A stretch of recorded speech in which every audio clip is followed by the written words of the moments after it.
Okay, let's start with a fact that might just stop you in your tracks. You have, on average, about 30,000 days to live. Yeah, that's it. 30,000 days. And get this, if you're 25 years old, 9,000 of them are already gone. Just poof, vanished. So the real question is, what are you going to do with the days you have left?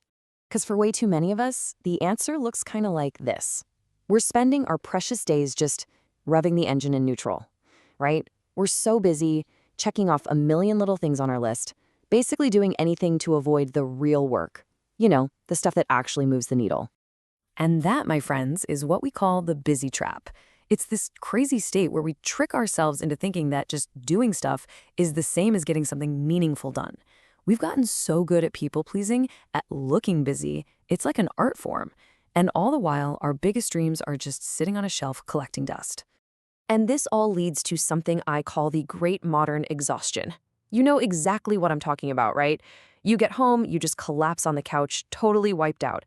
But here's the crazy part. You didn't spend the day digging ditches. You sat in a chair. It's so important to get this. Busy does not equal productive. Okay, so how do we get out of this trap? Well, the secret is finding your 20%. It's all about cutting out the expensive noise in your life. This all comes down to a really powerful idea called the Pareto principle. It basically says that 80% of your results, 80%, come from just 20% of your actions. Everything else, that's the expensive noise. It's just a spectacular waste of your precious time and energy. So you'd think the answer is easy, right? Just do the 20% stuff. But we all know it's not that simple. So what gives? Why is the idea of doing less actually kind of terrifying for us? Well, I think it's because, deep down, we're afraid to really face what truly matters. But there's an amazing mental tool that can cut right through that fear. It's called the deathbed filter. Basically, it's about looking at your life from the very end to get some serious clarity on what you should be doing right now. I want you to try this. Just imagine you're 90 years old. You're looking back. Are you going to care that you reached inbox 0 every single day? Seriously? Or are you going to care about the time you didn't spend with your family? The book you never got around to writing? That business you were always going to start? All of a sudden, what's important becomes crystal clear, doesn't it? Okay, so once you have that clarity, we can get down to business. It's time to practice what I call the art of deletion.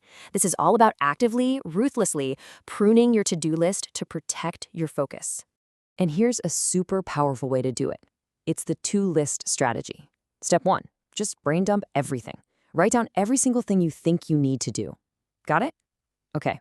Step 2, circle the top 3, just 3, that your 90-year-old self would give you a high five for.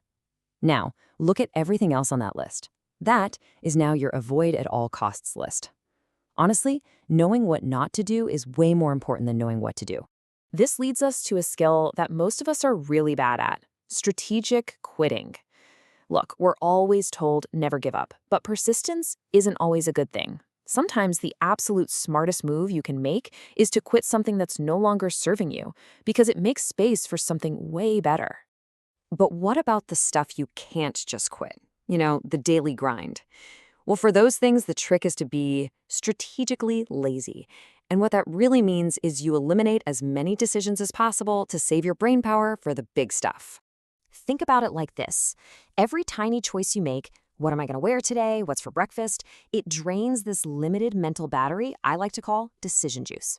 So the hack is to decide once. Just automate the small, repeatable stuff. Pick a work uniform. Eat the same healthy breakfast. Save that precious mental energy for the work that actually matters. Now, cleaning up your to-do list once is great, is a fantastic start, but if you want to make this change stick, you need more than that. You need a system. Let's talk about building your 1% system. Just look at the incredible power of compounding. Making a tiny 1% improvement every day, it feels like nothing, right? You probably won't even notice it, but do that for a year and you end up 37 times better. It is absolutely mind-blowing. It's all about those small, consistent actions. And that's precisely why systems crush goals every single time. Here's a phrase I love: Goals are for amateurs, systems are for pros. So don't just have a vague goal like, I want to write a book. That's a wish. Instead, build a system.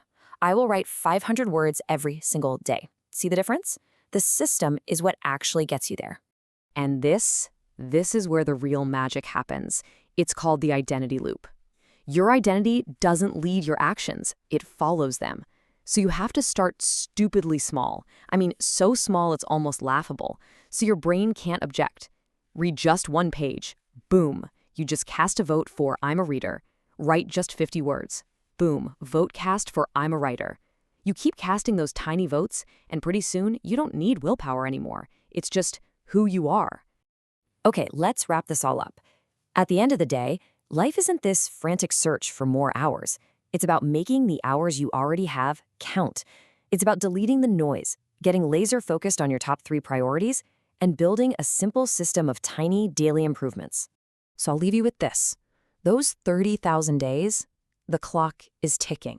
Right now, as you're listening to this. So stop waiting for someday. Someday is a myth. Someday is today.